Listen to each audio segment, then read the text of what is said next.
pessoal tá me dizendo aqui que se você achou impressionante aquela imagem da rodovia Anhanguera... Ô Ney, deixa a imagem da rodovia Anhanguera aqui pra mim no wipe, vê se a gente consegue colocar a imagem da rodovia Anhanguera no wipe. Eu não preciso aparecer, que eu já apareço demais aqui, ninguém aguenta mais olhar na minha cara. Se a gente conseguir mostrar a imagem da Anhanguera no wipe, e parece que tem uma outra imagem de um outro acidente tão impressionante quanto. Tão impressionante quanto. Se quiser mostrar da Anhanguera primeiro, a gente vê como é que foi o da Anhanguera, depois a gente mostra um outro acidente também registrado aqui na região em Piracicaba. Dá para fazer assim? Deixa eu ver a imagem da Anhanguera de novo, no momento em que a carreta perde... Na verdade, não perde o freio, o motorista tenta frear, porque o trânsito está parado na frente dele, ele não consegue reduzir a velocidade, bate num guincho que já estava estacionado, já estava parado na rodovia, e esse guincho acaba arrastando a multidão, arrasta os manifestantes que ali estavam protestando contra o pedágio, pela redução do valor da tarifa, né, e que chegaram para bloquear a rodovia, mas infelizmente chegaram sem segurança nenhuma ali, né? Sem segurança nenhuma. Essa imagem é impressionante. Agora corta para mim aqui, porque tem uma outra imagem. É de Piracicaba, Vinícius, é isso? Deixa eu ver essa de Piracicaba. Foi um outro acidente também. Olha, meu Deus do céu. Meu Deus do céu. Que carros são esses? Essa aqui é uma Kangoo, né? Uma perua. E o outro, que carro é, hein? Um Honda Civic. Foi no cruzamento. Olha isso, rapaz. Foi num cruzamento. Os dois passaram ali pelo pare, né? Embora eu acho que não tenha pare para os dois. Alguém ali furou o sinal, né? A Kangoo furou. Só que o outro carro também estava em alta velocidade, né? O motorista do Kangoo furou o sinal de pare, ele olhou, não parou, né? Ele passou direto, deu aquela olhadinha, não viu movimentação nenhuma, né? E atravessou. Aí no momento em que ele atravessa, vem o outro carro e acaba atingindo. Meu Deus do céu, que pancada, hein? O Honda Civic invadiu uma loja enquanto a Kangoo ficou tombada. A sorte do motorista da Kangoo é que o tombamento aconteceu para o lado do passageiro, não tinha nenhum passageiro na Kangoo, né, ô Vinícius? Olha o outro ângulo, rapaz. Esse é o momento em que o Honda Civic acaba invadindo a loja depois de bater na Kangoo. Você viu o outro ângulo? Meu Deus do céu, daqui a pouquinho nós vamos trazer detalhes. Você achou aquela imagem impressionante? Dá uma olhada nessa imagem aí, ó. É flagrante, flagrante. Foi no fim de semana na cidade de Piracicaba. Vem comigo aqui, ó. Você que está aí do outro lado, preste atenção, porque se você anda precisando renovar a sua cozinha, tem um concurso Cantinho Marabras aqui na tela da Band, e nós vamos dar um jeito, é claro. O Brasil Urgente continua com o concurso Cantinho Marabras. Nesse mês de julho, vamos sortear móveis para sua cozinha. Gostou da ideia? Então participe e ligue para a gente. 96851010, digite 3 para o Brasil Urgente, 3 para participar e responda. Porque em julho você vai ganhar móveis novos e dar férias para o seu bolso? A melhor resposta ganha uma cozinha e um conjunto de mesa com 4 cadeiras. Todo mês o Cantinho Marabras vai dar uma nova aparência à sua casa. Aproveite e renove a sua casa com a Marabras. Lojas Marabras, preço menor, ninguém faz. 96851010, anota aí o nosso Ligue Band, nós estamos esperando a sua participação, tá combinado? Vem comigo porque um funcionário público de Piracicaba morreu depois de esperar 3 dias por uma vaga em um hospital da cidade. Ele é funcionário público, luta pelas pessoas que ali deveriam estar sendo atendidas e foi vítima de um sistema que vai de mal a pior. Ontem eu meti a boca aqui e continuo pensando do mesmo jeito. Os nossos políticos, eles fazem de conta que a sociedade não está sentindo nada. A sociedade só não está sentindo nada porque está na UTI em coma, quando o assunto é saúde. A saúde está em coma. A saúde está em estado terminal no nosso país. Aqui em Campinas o negócio vai de mal a pior. Tem gente esperando horas na fila. Piracicaba também. E outras tantas cidades. Outro dia, São João da Boa Vista, eu recebi uma mensagem.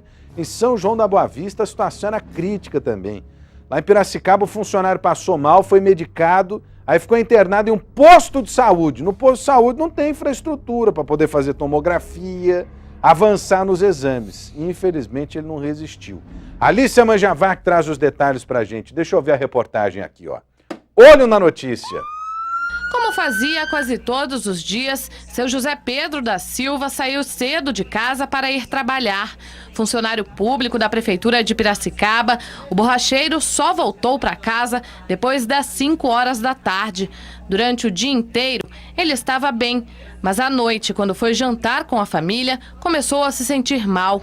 Meu irmão chamou ele e tentou conversar com ele e ele disse que estava muito mal e não estava mais sentindo as pernas e sentindo muita dor na cabeça. Tinha sentido como que alguma coisa tinha estourado na cabeça dele. Com fortes dores na cabeça, seu José foi trazido a este pronto-socorro. Aqui, os médicos receitaram um remédio para controlar a pressão, mas segundo a família do paciente, de nada adiantou. Ainda ele reclamava muito de dor de cabeça.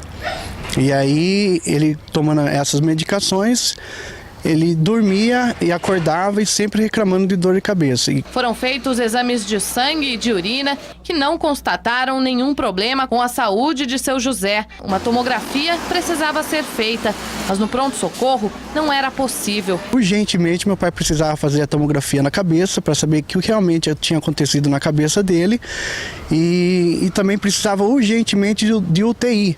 Só que não havia vaga na UTI, nem da Santa Casa e nem no fornecedores de cana. A cada dia que passava, o paciente só piorava. E aí ele começou a respirar muito forte, o médico percebeu isso, ele não acordava mais. E aí o médico levou ele para urgência, para emergência. Somente 3 dias após dar entrada no posto de saúde, saiu a transferência dele para um hospital. Mas já era tarde. Menos de 24 horas depois, o médico disse à família que a chance de reverter o quadro de seu José era muito baixa. À 1h da manhã, o médico nos chamou e disse para nós que meu pai tinha entrado em óbito, os demais órgãos já estavam falecidos também. E aí foi quando nós recebemos a notícia que meu pai realmente estava em óbito. Para Carlos Eduardo, o pai dele foi mais uma vítima da precariedade do sistema público de saúde. Foi uma negligência, né? O pessoal poderia ter agido de uma forma mais rápida e com certeza, de repente, meu pai poderia ter alguma sequela, com certeza, talvez. Mas com certeza, talvez a vida dele ainda estaria aqui conosco, né? Olha, quem decide pela morte ou não de um ser vivo, de um ser humano, é Deus. Somente Deus é quem decide o horário da morte de alguém, né? Se vai morrer, não vai morrer. Agora, Deus nos concedeu o livre-arbítrio, né? E o livre-arbítrio inclui a convivência na nossa sociedade, nesse plano em que nós estamos aqui. O que eu fico pensando é o seguinte, esse caso aí gera no mínimo uma dúvida, no mínimo uma dúvida. No mínimo. Será que se o pai desse rapaz aí não tivesse sido atendido e não tivesse conseguido uma tomografia imediatamente após passar mal, né? Depois disso, ter sido encaminhado a uma unidade onde ele poderia receber o tratamento adequado para o que ele tinha, ele não poderia estar vivo agora? Ou pelo menos lutando para sobreviver? Essa é a dúvida que fica, sabe? Ninguém aqui quer brincar de Deus, muito pelo contrário. Respeitamos a Deus aqui sobre todas as coisas. Só que é o seguinte, meu camarada, Deus nos deu o livre-arbítrio, né? Deus criou também a capacidade médica, a capacidade de se fazer a cura para as doenças, né? E deu essa oportunidade ao ser humano, né? E aí, de repente, jogam no lixo. Fazem pouco caso das pessoas, fazem pouco caso da vida, que é o bem maior das pessoas, né? Ah, faça-me o favor, meu Deus do céu. Aí fica a dúvida, será?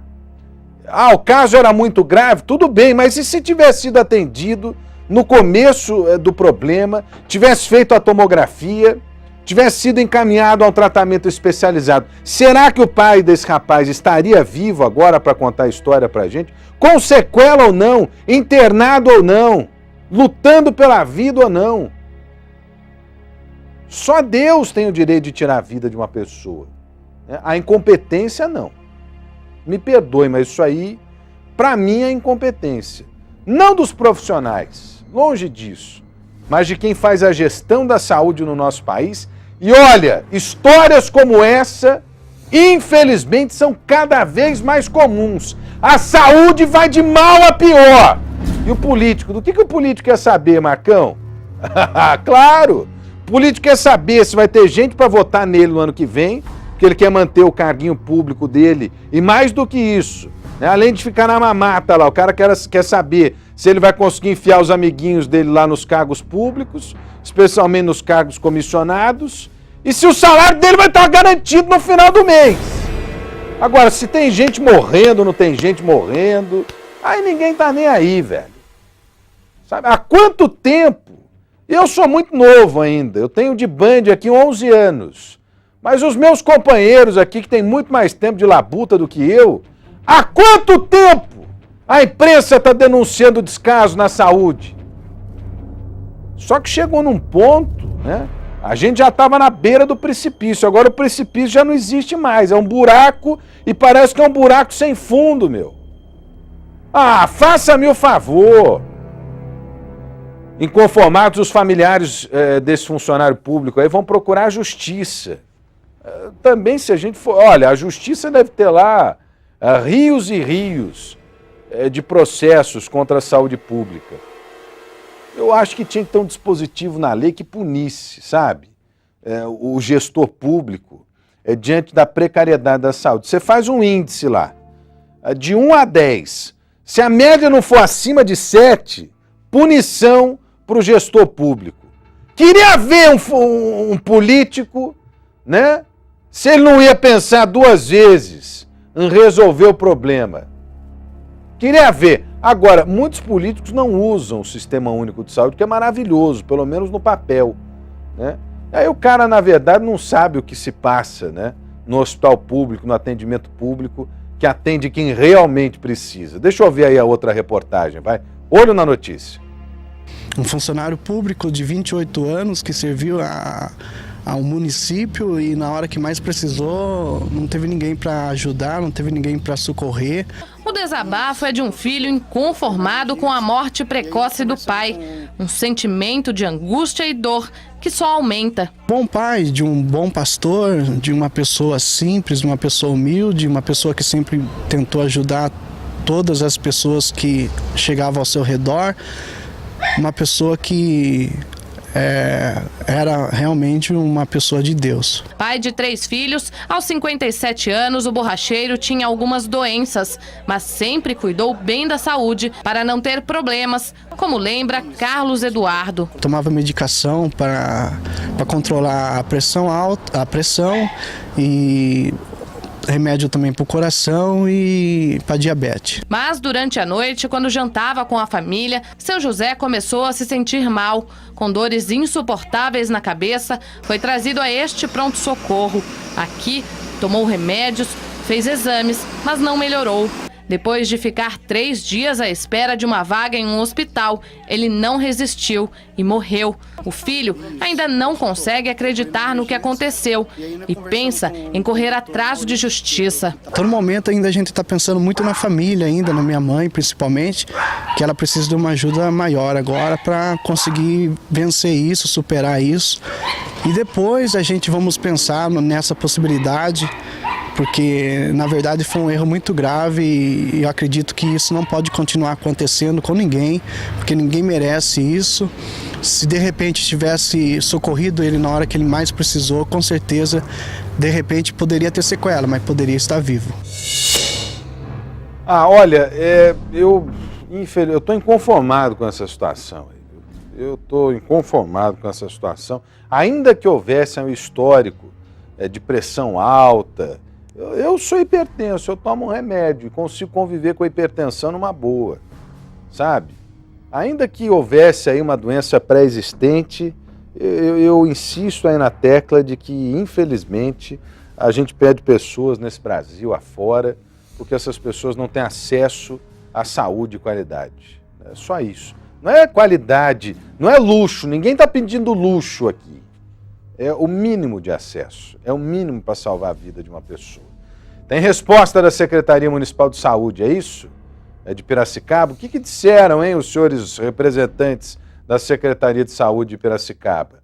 Estão dizendo aqui que estão apurando o histórico de atendimento e, de acordo com o levantamento técnico do caso, tomará as medidas administrativas cabíveis se houver necessidade. Só falta achar aí que 3 dias é tempo normal de espera para transferência numa unidade de atendimento. Ficou no postinho de saúde, só depois é que foi levado para a unidade de urgência e emergência. Ah, faça-me o favor, hein? Vem comigo aqui. Uma perseguição terminou com 4 presos hoje pela Polícia Militar de Campinas. Os suspeitos assaltaram um supermercado no São Bernardo, né? Depois fugiram em um carro roubado, acabaram localizados, houve perseguição, muita correria. Além de Sem Godoy, traz os detalhes pra gente e tá aqui, ó. Olho na notícia. Olha, nós já fomos assaltados já 4 vezes, mas nos últimos 2 meses é o segundo assalto. O desabafo é de uma comerciante vítima de mais um assalto. O roubo aconteceu neste supermercado no bairro São Bernardo, em Campinas. Os bandidos chegaram em um carro importado roubado. Armados, eles renderam este funcionário, que por medo preferiu não se identificar. Um apontou uma arma, mostrou a arma, esse é um 32, alguma coisa assim, e falou que era um assalto, fica tudo quieto, não quero querendo dinheiro. E o parceiro dele deu a volta e entrou no recinto do caixa e começou a tirar todo o dinheiro. Enquanto 2 deles assaltavam o estabelecimento, outros 2 aguardavam dentro do carro. Os criminosos pegaram o dinheiro e fugiram em seguida. A comerciante conseguiu anotar a placa do veículo e acionou a polícia. Na hora que eu cheguei no caixa, eles já estavam saindo. Eu saí pra rua, anotei a placa do carro e liguei pra polícia no mesmo minuto. Minutos depois, a polícia localizou a quadrilha no Jardim Campo Belo. Eles tentaram fugir, mas acabaram detidos. Aí eu estava em patrulhamento do Jardim Marisa, avistamos o veículo no referido bairro.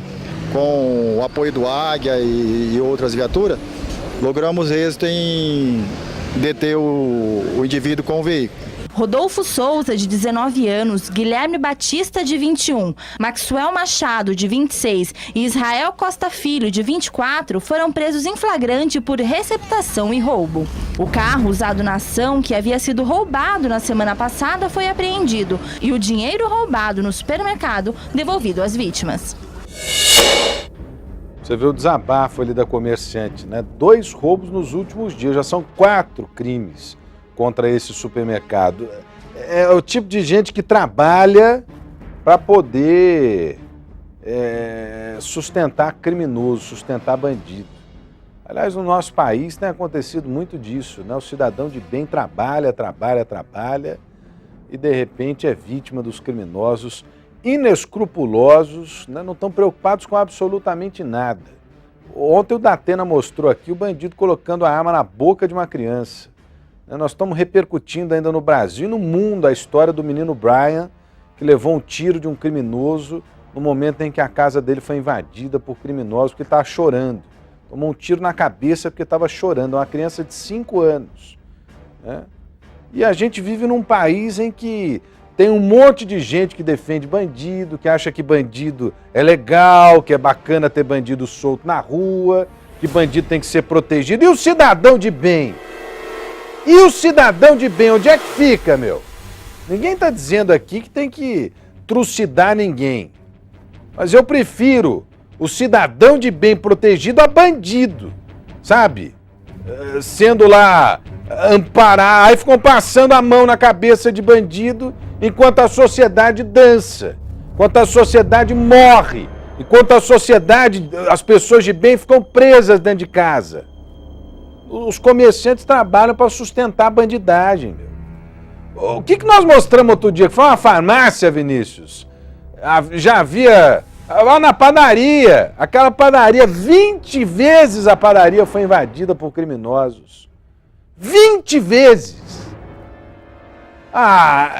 Eu não tolero esse tipo de coisa, sabe? E eu acho que às vezes as pessoas perdem muito tempo defendendo bandido, quando na verdade tínhamos que dar mais punição a esses caras que estão soltos por aí. Mas precisa investir na educação, precisa investir na ressocialização, aliás, não discordo disso, só que esse discurso não combina com a realidade. Tem que investir na educação, tem que investir na educação. Tem que investir nas questões sociais, tem que investir. Agora, tem que punir o cara que tá solto aí matando todo mundo. Uma coisa não tem nada a ver com a outra. Leis mais severas, leis mais duras. Ou nós não vamos parar em lugar nenhum. Nós vamos continuar estacionado aqui, dentro de casa, sabe? Com medo desgraçado. Outro dia um casal de amigos teve a casa invadida no interior de Minas Gerais. E o caso é o mesmo, uma criança de 5 anos, outra de 14 anos dentro da casa. O que os bandidos fizeram para torturar a família? Apontaram as armas, colocaram a arma na cabeça da criança, dos filhos desse casal, que já haviam entregado tudo que tinha dentro de casa. Vai me dizer que um cara desse aí tem que ficar solto, tem que ser beneficiado. Não, pena severa nesses caras. Pena dura. Porque aí, quem sabe, se a gente não consegue educar numa boa, quem sabe a gente consegue educar desse jeito. Vem comigo aqui, ó. Um rastreador levou a polícia até 3 ladrões de carga em Nova Odessa. Os bandidos foram flagrados em uma chácara com mercadorias roubadas. Olha, se eu falo aqui da necessidade de leis, a gente tem que parabenizar a polícia, ó. 4 presos na reportagem anterior, 3 presos agora. Menos 7 bandidos para encher a nossa patota, encher a nossa sacola aqui do lado de fora. Menos 7. Agora, tem que tirar todo mundo da rua. O problema é que a polícia prende e a justiça tem que soltar porque a lei é muito branda. Lá em Nova Odessa, os bandidos tentaram fugir, mas tiveram um cerco fechado pelos policiais. Se deram mal, ainda bem. Lícia Manjavac, olho na notícia. 7 horas da manhã, horário em que este caminhão roubado em Tietê, na Grande São Paulo, foi abandonado no Jardim Eulina, em Campinas. No local, testemunhas contaram à polícia que viram 2 homens que teriam descido e entrado correndo neste carro prata. Pouco tempo depois, o sistema de rastreamento da carga levou a polícia até esta chácara, na cidade de Nova Odessa. Aqui foi encontrado um inibidor de sinais de rastreamento que possivelmente não funcionou. Com este aparelho, estando ele ligado, impossibilita que o rastreamento localize a carga e impossibilita também até o sinal de celular. Deve ter falhado porque a empresa de monitoramento conseguiu rastrear essa carga. Erickson Camondá foi detido na hora. Já Wendel de Souza e Éder Fabiano Colombo fugiram para o meio do mato, mas também acabaram detidos. Estavam os 3 sentados na área da residência e quando visualizaram a viatura, empreenderam fuga. Entraram na residência, sendo que um foi detido no local e 2 conseguiram fugir pelo mato que existe aí na parte de trás da residência. Em 2 casas, a polícia apreendeu diversos produtos, como colchões e eletrodomésticos, que podem ter sido roubados deste caminhão. Diante dos fatos, né, já em posse desse aparelho e a quantidade de produtos que foi encontrado no local, aparentemente é uma quadrilha que já vem agindo há algum tempo. Olha, é uma quadrilha que vem agindo há algum tempo e se junta a outras quadrilhas que transformaram a região de Campinas, no eixo das rodovias Anhanguera, Bandeirantes e Dom Pedro I, no verdadeiro corredor do medo, né? E que dá um gasto desgraçado para as transportadoras também. Nós lideramos aqui os casos em roubo de carga, infelizmente, um crime que cresce assustadoramente, né? E cresce inversamente a capacidade da polícia de apurar, não por falta de vontade da polícia, mas porque especialmente a Polícia Civil tem um déficit muito grande de pessoal, né? E estão ignorando o trabalho da Polícia Civil. Isso a gente não pode, sabe, não há como se conformar com essa situação. A Polícia Civil precisa de investimento, precisa de gente, precisa de respeito, precisa de bons salários. Estão ignorando o trabalho de investigação da Polícia Civil. Isso a gente não pode permitir que aconteça. Eu cobro sempre aqui, né? Às vezes a polícia não dá conta de prender todo mundo. A polícia se esforça muito. Investigadores, delegados, agentes de polícia, né? Enfim, se esforçam demais, mas é muita, a demanda é enorme. E não tem gente, velho. Não tem gente suficiente. Infelizmente, essas quadrilhas continuam soltas aí, olha, e tocando terror. Os eixos da Dom Pedro, da Anhanguera e da Bandeirantes são os preferidos desses criminosos aí. sem brincadeira, transformaram a nossa região aqui na rota do medo. Meu Deus do céu. Por falar em estradas, me dá aquela imagem impressionante. Essa imagem é da TVE de Jundiaí. Aliás, obrigado aos amigos, mais uma vez, da TVE de Jundiaí, e gentilmente cederam essa imagem para a gente. Esse é o momento em que manifestantes tentam bloquear a rodovia Anhanguera, no trecho de Jundiaí, né? Vinha vindo uma carreta, essa aí que você está vendo no detalhe da imagem. A carreta não conseguiu frear, já tinha um guincho parado pelos manifestantes, ela acabou atingindo o guincho, aquela outra imagem lá está melhor, hein? A outra imagem lá do momento do acidente está melhor. No momento em que esse guincho estava parado, o caminhão acabou acertando a traseira do guincho, o guincho empurrou os manifestantes que estavam lá na pista. 4 pessoas ficaram feridas, hein? 4 pessoas ficaram feridas. Foi por volta das 9 horas da noite, quando essas pessoas ocuparam lá o asfalto, né? O guincho foi atingido, empurrado contra os manifestantes. Os 4 feridos foram socorridos lá no local do acidente pelas viaturas de resgate da concessionária Autoban, também pelos homens do Corpo de Bombeiros. Eu tenho uma informação aí, parece que desse grupo de 4 pessoas, 2 tiveram ferimentos leves, não é isso? Olha o momento da batida, se você não viu ainda. Meu Deus, aquele cara de bicicleta lá deu muita sorte, hein, Marcão? O camarada que estava de bicicleta lá deu muita sorte. 2 feridos leves e outros 2 com ferimentos moderados. A rodovia foi liberada depois disso. Olha, eu não sou contra a manifestação, não sou contra o protesto, muito pelo contrário, acho que é legítimo, porque o povo não aguenta mais. Não aguenta mais. Agora, precisa tomar muito cuidado, hein? Precisa tomar cuidado, especialmente nas rodovias. Também sou contra essa história de ferir o direito de ir e vir das pessoas. Eu acho que os trabalhadores não podem prejudicar trabalhadores, se bem que, olha, sabe, chegou num ponto esse negócio de pedágio, essa encrenca que o pedágio acabou promovendo, separando a cidade, separando famílias, sabe? Que a situação realmente chegou, no limite. Essas são imagens da rodovia Anhanguera. Eu acabei de receber aqui uma informação, atenção, hein? Atenção, informação. O juiz de São Paulo proibiu que caminhoneiros fechem rodovias durante protestos.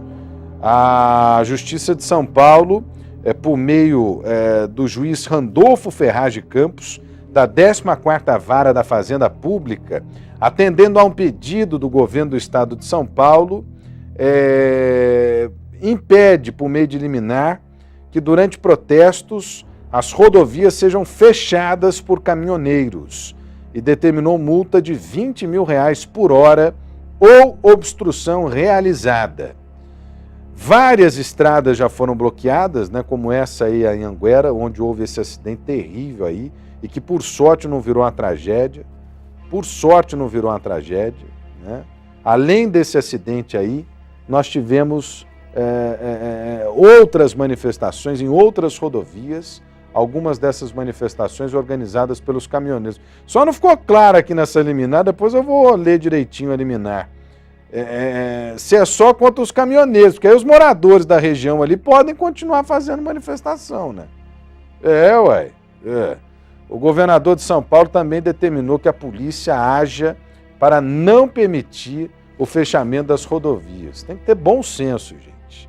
Acho que agora o momento é de bom senso. Também não adianta colocar a polícia contra o povo. Se o povo está indignado, vai colocar a polícia contra o povo, sabe? Isso aí está acima da polícia. É o governo do estado, né, o governo federal, que precisam discutir melhor a situação.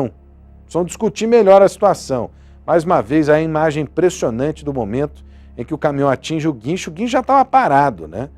Pelos próprios manifestantes. Acho que tinha um carro na frente lá, olha. O carro parou, o guincho parou, e aí, de repente, a carreta veio e bateu na traseira do guincho, que foi lançado contra os manifestantes. Alguns ficaram debaixo da roda, como aquele rapaz ali da bicicleta. Ficou preso a roda do guincho. Olha, deram muita sorte mesmo, viu? Mas muita sorte mesmo. A cena é impressionante. Acredita aí, porque essas imagens são da TVE de Jundiaí. Eu repito, gentilmente cedendo essas imagens aqui ao Brasil, gente. Olha o desespero das outras pessoas que estavam ao lado ali, ó. Meu Deus do céu.